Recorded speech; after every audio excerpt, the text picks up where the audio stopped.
Bonjour et bienvenue. Merci de m'accompagner dans la découverte des actualités du jour. Commençons sans tarder.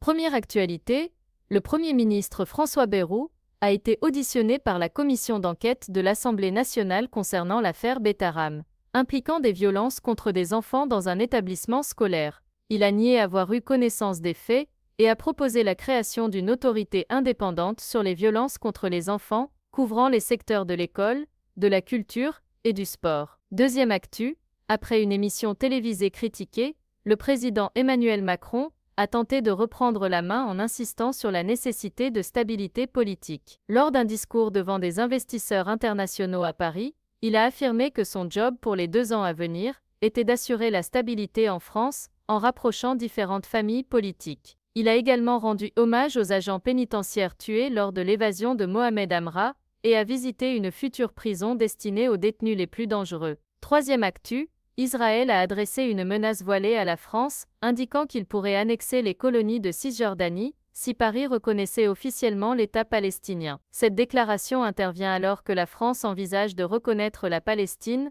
ce qui pourrait influencer d'autres pays comme le Royaume-Uni et le Canada. Quatrième actu, le président ukrainien Volodymyr Zelensky a participé à Istanbul aux premières négociations directes avec la Russie depuis le printemps 2022. Cependant, le président russe Vladimir Poutine ne s'est pas rendu sur place, envoyant à la place une délégation dirigée par Vladimir Medinsky, un proche du Kremlin. Zelensky a qualifié cette délégation de factice, soulignant le manque de volonté de Moscou pour une véritable négociation.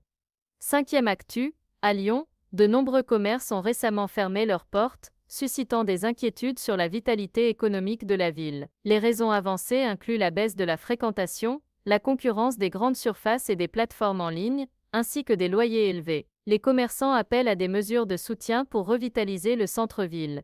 C'est tout pour aujourd'hui. N'hésitez pas à vous abonner afin de suivre l'actu ensemble, prenez soin de vous, et à bientôt.